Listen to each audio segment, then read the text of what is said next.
Welcome to the Edges of Lean. I'm Bella Engelbach, and in this podcast we explore the human and creative side of lean thinking, unusual places where lean thinking is practiced. We meet people who are practicing continuous improvement in many different flavors and styles. So come along with me on a journey to the edges of lean. Episode 72, Continuously Improving a Culture for Innovation with Norbert Majerus. Norbert Majerus loved being an engineer, in part because he was better with numbers than with people.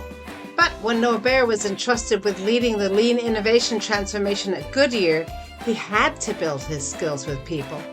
He's written a new book that shines a light on the human side of a lean innovation culture and what leaders need to learn about themselves to drive positive culture change. He joined me to tell his story. Norbert Majerus, welcome to the Edges of Lean. Well, thanks for inviting me, Bella.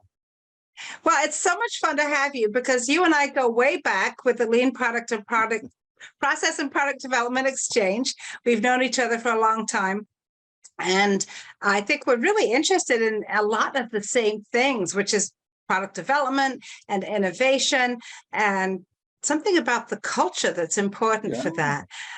So can you tell everybody about yourself and how did you get to do and think some of the things that you're working on now? Oh yeah, you may notice from my accent, I did not grow up speaking English. I grew up in Europe, in Luxembourg. I got my education in Germany. I'm an engineer, actually a chemist, and I eventually moved to the States. I worked for Goodyear in Luxembourg, actually, and got transferred to the United States. I did spend my whole career on innovation. Many different facets of innovation, the product, the manufacturing processes, and even got involved in marketing, even in finance, believe it or not. And I always enjoyed it. I have 60 patents, just counting the American patents. So I really learned how to do innovation. And but I also have to admit, Bella, I think I became an engineer because I didn't like to work with people. And I have to admit that. And I was always very happy, like Six Sigma, just give me the problem, give me the data and leave me alone. I will figure it out. Don't bother me. So you were, yeah, I was going to say you were what I think people think of as being the typical engineer, right? You're much more comfortable with the numbers than with the people. The numbers and the computer. And anytime I had a conflict came up with people, I think I lost out on it. So, and unfortunately, well, maybe fortunately, when I got involved in lean, I learned a totally different approach to dealing with people. The respect for people, humble leadership and everything, that's what really made the difference for me. And after I learned all that, I don't say that now I'm good at dealing with people. I wouldn't say that, but at least I'm comfortable with it. And I really regret that I didn't learn that earlier in my career. And especially, I mean, the German education is fantastic, especially if it's technical. But there again, the people don't teach those skills in college. They don't teach them in Europe. They don't teach them here. You learn them when you go to work. You learn them by making mistakes. I learned them extremely slowly. And I have, as I said, all these management classes that I took, things didn't ring a bell. But when I learned the lean approach, all of a sudden it started to register and it started to make sense. So that kind of got me into not only thinking about the processes, but it's process and people and culture and everything at the same time. Fortunately, I did learn it early enough. At Goodyear, I was responsible for the lean transformation at the 3 global innovation centers. About over 2,000 people involved in those innovation centers. At the beginning, I thought it was all about processes, but then I learned very quickly, this is not about processes. This is about changing the people. This is about changing the culture. And that is right now became, I know how important it is. And today, when I talk about lean, when I talk about innovation, I talk probably even more about the culture, about the people, than about the processes themselves. And I think you had a similar experience, Bella, right?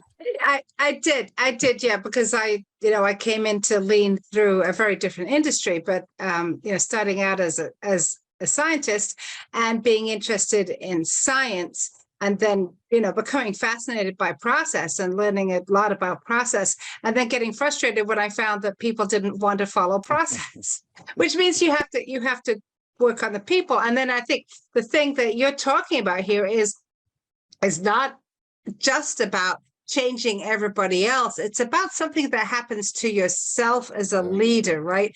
And I thought it was so lovely what you said, that you're still not 100% there, right? You still have things to work on in terms of that kind of leadership, and you recognize that that's a skill to develop. To the respect for people, we struggle to understand it, and then we struggle to develop that skill, and we strive to overcome all of the things in ourselves that get in the way. So what were some of the things that you found? You've talked about your education and the wonderful technical education. Was it just the education that stood in your way?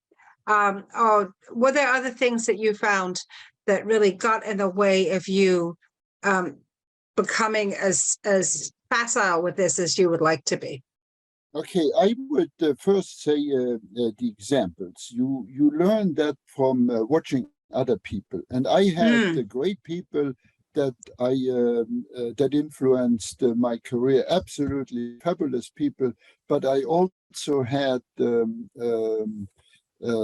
people that they had their agenda for their career and so on, and I could never figure it out. If I had at least figured it out, I would have known. But then trying to emulate such behaviors and such people, that didn't work for me. And then also, as I mentioned, the typical leadership training, yes, there was very useful stuff that you learned, but I always had a hard time to go back to work and then see it in all the people. But I also have to now say that ever since I've seen lean cultures, now it's easy to see, because now it's consistent, and it's easy to see, and it's easy to follow, and it is easy to learn from it. And but then also I have to say that what we call a lean culture gives you more chances to experiment and develop yourself.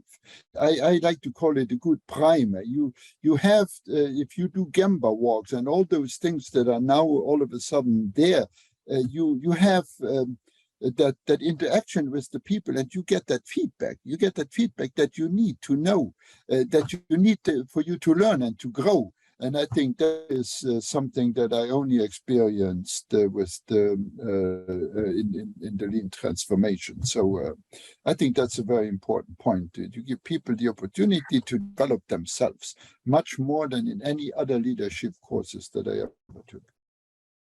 And I think that's also very interesting what you said, that when you are actually at the Gemba, when you are working with other people and have the opportunity to see leaders and see other leaders and what they're doing, the things they're saying, how they welcome questions, how they are supportive instead of being, not supportive, all of those things, that gives you then an opportunity to internalize some of that, right? And to practice it yourself, because you have those examples right in front of you, which yeah. So, but if you're in the kind of culture where everybody sits in their own office and you only see each other occasionally, you just don't have those rapid opportunities for observation and learning from the observation.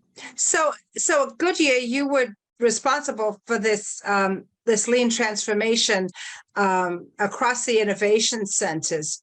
When I think about tires, and obviously, that's not my business. When I think about tires, well, I think, well, what could you possibly innovate with tires? But I know that they're a lot different now than the way they were, I guess when they were sort of just, attaching some rubber to wheels and seeing what happened, including changes in materials. One of the things that you told me in a conversation a while ago was how much of that work is now done in silico. It's not done, with physical objects. And that's just an amazing transformation. Were you going through that transformation as you were going through this cultural transformation?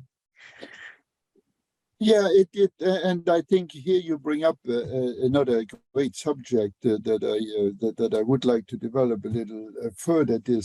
We talked about the lean culture, but we also have to talk about the culture of innovation. And since we are talking about tires, let me give you two examples here that happened within 1 week, in my career. I moved to Akron, Ohio, and before that, I was responsible for aircraft tires. The most conservative business in the world, I tell you. A change to an aircraft tire requires you certification and all kinds of approvals, and for safety reasons, obviously. And so I started with in an area where changes not happening very often. And if you ever seen an aircraft tire, it has just straight ribs in them. And a young engineer, an inventive person as I was, I invented the tire with curved ribs. And I actually got it approved, got it certified, everything. And I made minimum viable products. This was in 1984 or 1982. I made minimum viable products. And they were actually flying on a plane, on a cargo 747 at that time. And when I came to... And that was a long time before people were talking about that, right? Before they were talking about minimal viable products, yeah. But most of that stuff we did, and you did it too. We just called it differently. So within 1 week, the first meeting that I had, it was with the head of the division, and the director. He didn't look in my eyes, but he mumbled something, and to the extent that he heard about this no good person in a foreign country who did tires with curved ribs, and but he made it very clear then that if these tires ever make it on a plane, he would personally fire the not so good guy who invented them. And that was the end of the meeting, and nobody said a word. Okay? So in the same week now, I am in the office. That's actually why I came to. By the way, the tires today, if you look at them, they have straight ribs, and the reason is, the reason why. And nobody would dare to think about anything else after this meeting, because everybody was in that meeting there.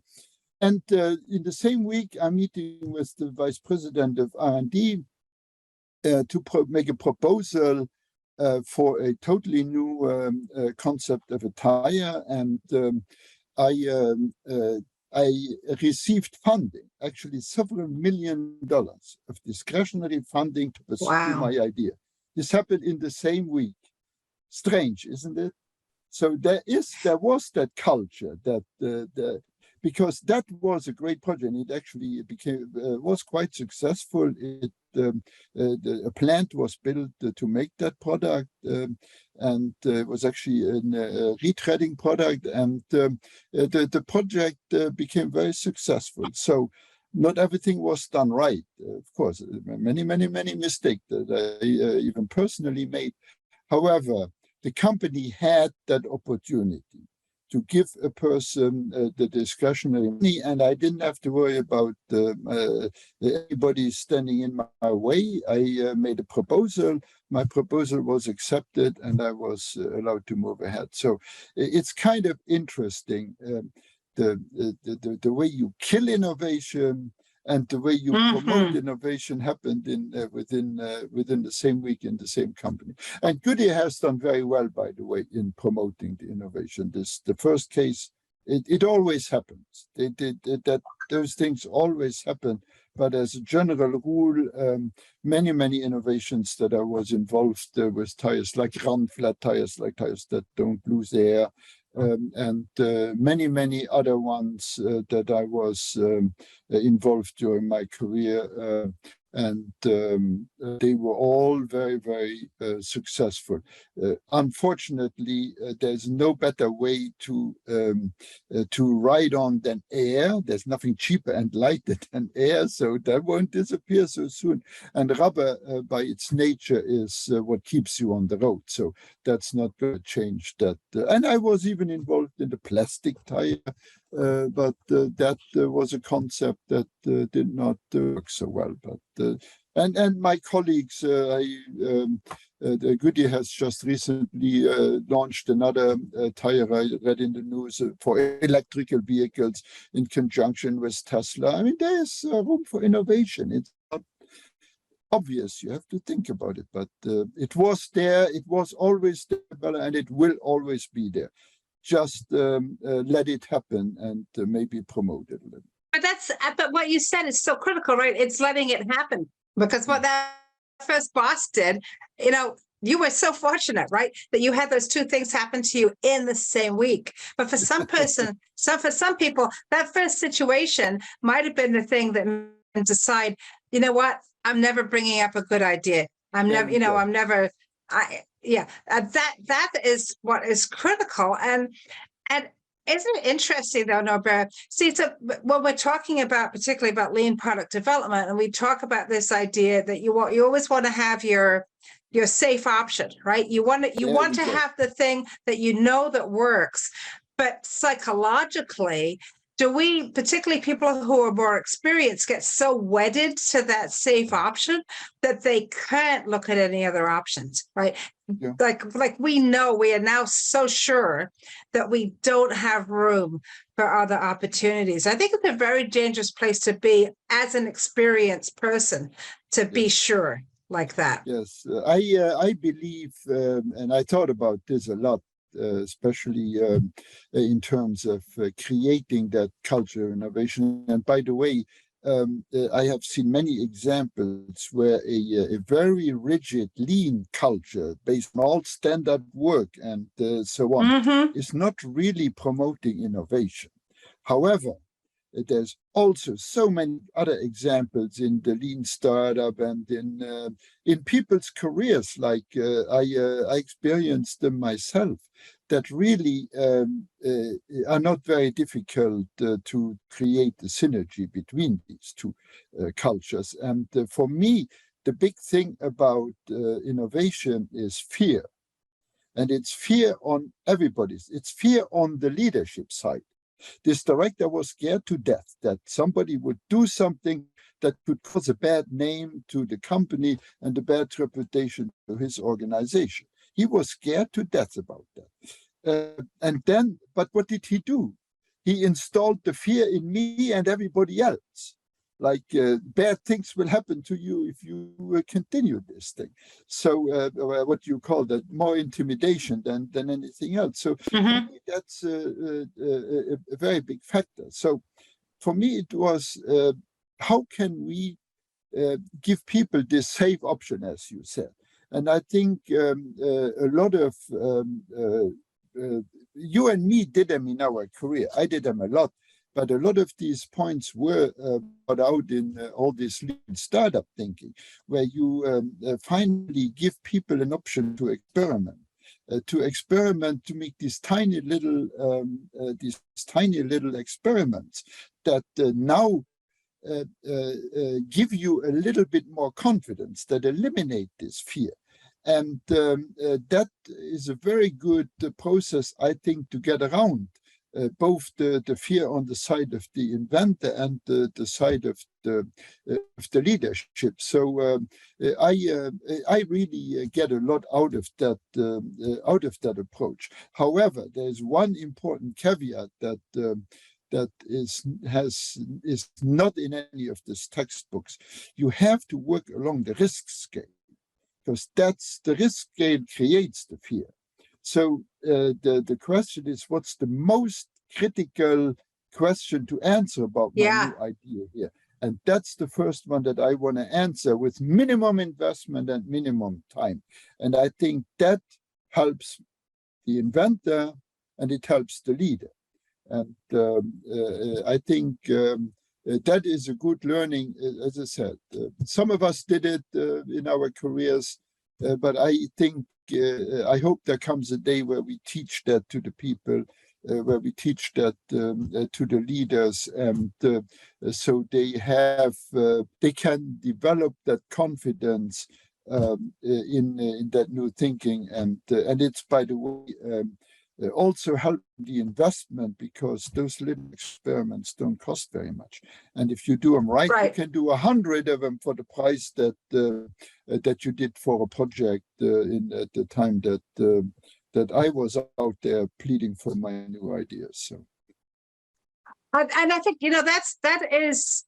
I don't know if it's a real difference between sort of traditional lean culture and a lean culture or a culture for innovation, but that idea of doing that risk assessment and discharging that risk as early as you can in the process, so that you're not loading risk to the end of a product development project, is a little different from what I see some people do when they take an experimental approach to other lean work, which is it sort of doesn't matter which piece of the problem you tackle next. And yes. I agree with you. I think it's very important that you do that risk assessment and try to discharge the biggest risk as early as you can. Now, what happened to us in pharmaceutical development was that we couldn't always discharge that big risk as early as we would like, because you would, just because of the nature of the development process, sometimes there were other things you had to learn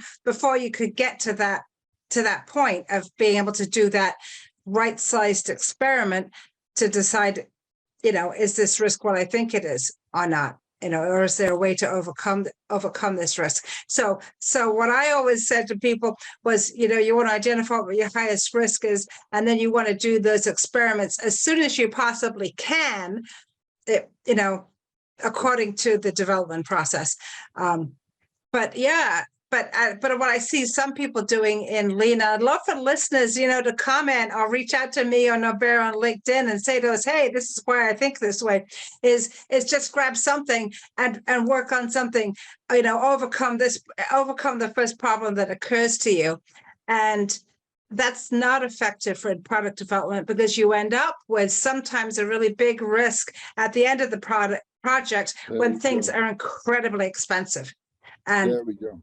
And you've spent a lot of money already, and it's, and that's where people go, oh, look how crazy they were. They didn't realize that formulation of the soft drink, but everybody would hate it. How could they have not known that? That's how you end up in that situation, is by not discharging that risk earlier. Because, as I said before, fear for me is the number one feeling or whatever that gets in the way of a culture of innovation. If you find a way to manage that, you are really doing the first big step. And it's not new. Even Deming, that was the number one item even on his list: eliminate fear and make people comfortable with the work they are doing. And it may be a little bit harder to do it with engineers and leadership in a product development environment than it is in a factory environment. But to me, that is for me the number one item if you want to create a good innovation culture. And then, of course, you need to give them, teach them the right principles and the right tools. But these emotional pieces, they are the most difficult thing in a transformation, and I believe that's the one you have to tackle first to create that good culture for innovation to happen. I wanted to go back, Norbert, and talk a little bit more about what you said about education and your education. So one of the things that I've been thinking about, and we've talked a little bit about on this podcast, is the impact of education on people's psychological health. I think people are coming out of the educational process with fear, in some cases having been traumatized by their professors, and now they go into the workplace, and it makes it, I think, harder for them to grasp these concepts of how important it is to be eliminating fear. And I'm just wondering what you thought about that. Well, yeah, that is a good point, but I want to take a little bit broader approach to the education, if I may. We all learn in college how to do science, right? I had to learn it like everybody else. And you cannot write your thesis any other way. You have to really make sure you turn over every stone and get every detail. You can do designed experiments, of course, that make it a little bit more efficient. But then the shock that you get when you go into the industry. The industry doesn't have the time and the money to do it that way, Bella, and you know that. And then we start to be confused, really confused, which I was. And so I hope that one of these days, I'm not saying the colleges get away from your scientific methods. No, they are important. But I do hope that down the road, they teach the students a little bit about that when you go into the industry, your company may not have the time and the money to do it this way. And so you have to do it a much more cost-effective and a much faster way. And that's where the lean thinking and the special lean startup comes in. And that's wonderful. So we can teach the kids those principles. But then we still forgot the major part, which is to prep the students for the real work environment. And now that was a big shock for me. Now all of a sudden I have 15 people and everybody has a different agenda, even though the company agenda may seem to be clear. Their personal agendas, their career agendas, and all that kind of stuff takes place now. And I never understood any of that. And the companies very rarely have a clear people agenda. And that confused me completely. And as I said, I try to do this, I try to do that, I try to do that. And nothing really seems to help me. And I think that is something that I think we young people are not prepared for when they enter the workforce. And I seen an example recently that really impressed me. And I don't want to give names of companies. Well, I could say Toyota had their hand in it, and I was very impressed with it. There was an academic person who was actually on Toyota payroll, and his job was to take seniors in college and so on into the workplace and teach them what the workplace is like, but also teach them how to prepare them for that. But the only little thing that I have to mention here, he took him into a Toyota environment, which is a great environment, which is a unified, which is a structured environment to develop people. Good, but I wish that there were people who take new students into an environment that is as, and I showed you the two streams at Goodyear. So that's real life out there, and people get very disoriented, I believe, when they go into the workforce, and they are not really prepared. They're not really well prepared for that, the cultural shock that they may. And there is a way to prepare them, and hopefully one day colleges pick that up and make sure they give people that part of the education too. Yeah, I can imagine if you go into Toyota and you see what Toyota does to develop people and to orient people, and you think that's the way every company does it, and then you get a job with another company and you spend the first 5 weeks trying to figure out what the company objectives are and what your job is, and why your boss always seems like they're mad at you. You're right. It has to be extremely disorienting. Yeah. So, Norbert, tell us about your new book. Well, I wrote my first book about my experience at Goodyear, by the way, and thank you to Goodyear for letting me put that in writing. And there's a lot of good stuff that I learned there, but there was also stuff that we hadn't done during my time there. Stuff that I learned afterwards, and there's some stuff that we didn't want to publish at that time either, and so that was an incentive to write the book. But then, as I wrote it,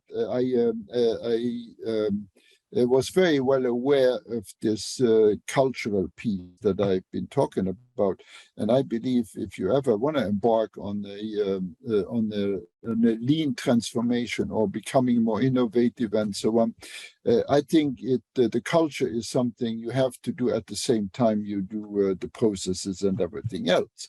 And I was able to get that message in my new book. But first of all, I have all the what I call innovation excellence, the principles and everything in there. And but I also made sure that I talk about the transformation that has to happen at the same time. And then I wrote the book as a business novel, because now I can describe the behaviors and everything, and I can describe the feelings and the emotions and everything. They are not well described in a bullet list than in a spreadsheet, by the way. You describe you describe them by describing a person who acts like that, and and I had plenty of stories that I ran across during my career as an engineer, my career as a consultant, that I could bring in there. So there was no shortage on stories. So the stories make it exciting, but they also bring out or give a very vivid description of the behaviors, good or bad or whatever, and of the cultural change that has to happen. So that was my objective for the book. But don't forget, it starts with a complete good process of innovation. And I think that process is important because it sets the stage for the culture, and it is a process that eliminates the fear, that makes people comfortable at doing this stuff, and then tying it directly to all the cultural changes that has to happen at the same time.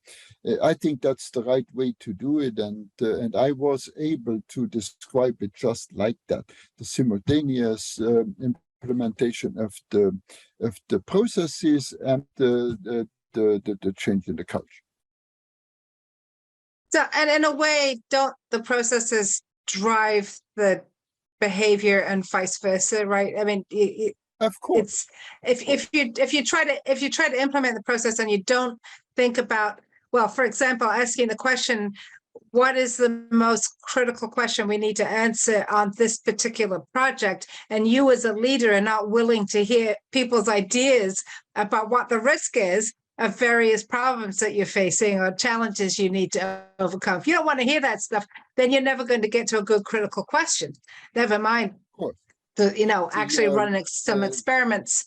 Right. But on the other hand, if you don't have the process, you could be a very open leader asking all the wrong questions that don't drive things forward. Yeah, I think it's a very astute observation that you need both sides, right? It's not all one and all the other. Yeah, if I could quote my friends from the Shingo Institute here, they say that the ideal processes inspire the ideal behaviors, and I think that is something that I have seen many times. So the book is called "Winning Innovation: How Innovation Excellence Profiles an Industry Icon, or Propels an Industry Icon towards Sustained Prosperity." So, and that'll be in the show notes for people to check out. Yeah, it's actually the story of a company. They make the best product in the world, but their revenues are not world class, and in fact, their revenues are going down. And it's the owner of the company wants to retire soon, and he has to double the value of the company as fast as he is able to do it. And his attempts so far did not quite work. And he embarks on what I call innovation excellence, the process to bring innovation and the culture in at the same time. And that actually, at the end of the day, of the book, gets him to his goals. But there was a lot of in between that had to happen.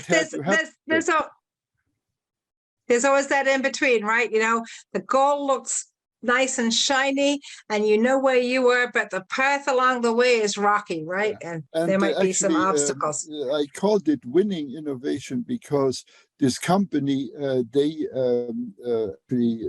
is an Italian bicycle company. They win all the bicycle races, and they know very well how to win on the road, but they have forgotten how to win in the business.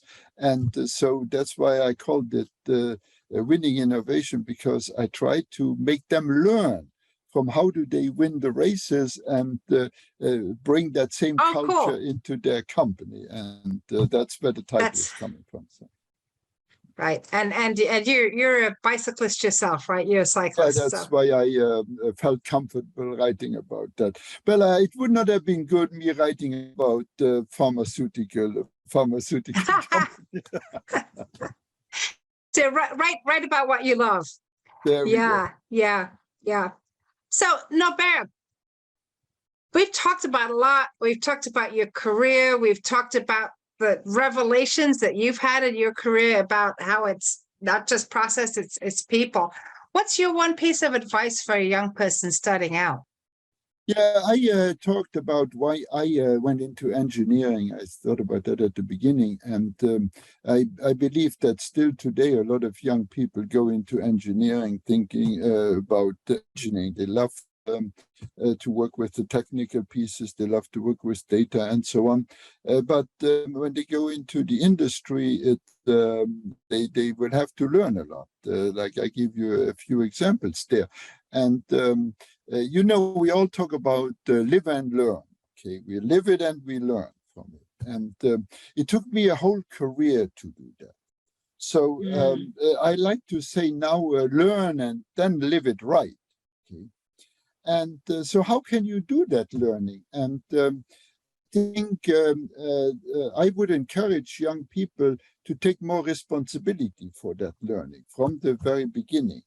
It can be learned. Some companies, give you an example, they actually try to teach it, but other companies don't. So for me, how can you get the experience of all the mistakes that I made? How can you get that within a few months at work? And some advice there to seek it out is to talk to use the resources that are given to them to start with, but then also to find themselves the right mentor, the right coach, somebody who has been through this and is willing to share it and is willing to even do on-the-job coaching with people. So those are very important things, and to seek out the right education. The company may not offer that education, but to find it and to ask for it is very appropriate. And then also maybe keep in close contact with their friends in college. And some people may have figured it out, and some people may be at a company where good education like that is being offered. So that is, as I said, don't live and learn, but learn and then live it right. I think is something very important that I would like to give as advice to many college students. They are way over prepared technically, but there's no doubt about that. But they are way under prepared on the human side, and it's the human side that's responsible for the career, not the technical side. So get prepared on the human side. Yeah, I love that. And yeah, find those coaches and mentors, and your company doesn't offer that human sided education, the people education. There's lots of other ways to get that. That's all great advice. Thank you, Norbert. Hey, Norbert, thank you so much for traveling with me to the edges of Lean. Well, hey, I enjoyed it. I'm glad to talk to another expert in it, and thanks. You seem to have very similar experience during your career than I had during mine, even though it was in a totally different business segment. But hey, the human part is the same in all of them, you know. That is absolutely true. Thanks, Norbert. Oh, you're very welcome. Thank you for letting me share my ideas. This is Bella Engelbach, and I'd like to thank Norbert Majerus for being my guest on the Ages of Lean. Do you think that there are differences between a lean culture and a culture for lean innovation? Would you like to learn more? We would love to hear from you. Find Norbert at leandriveninnovation.com or on LinkedIn. Norbert's new book, Winning Innovation: How Innovation Excellence Propels an Industry Icon Towards Sustained Prosperity, is available at your favorite bookseller. Find me on LinkedIn or at leanforhumans.com, or comment wherever you watch or listen. Subscribe and tell a friend about the Edges of Lean. Please join me in exploring more of the Edges of Lean. There's a lot to learn. And check out my friends in the Lean Communicators community at leancommunicators.com. You'll find more podcasts and videos with lots of great new content every week. The Ages of Lean is written and produced by Bella Engelbach with support from Podcast Inc. This is a Lean for Humans production.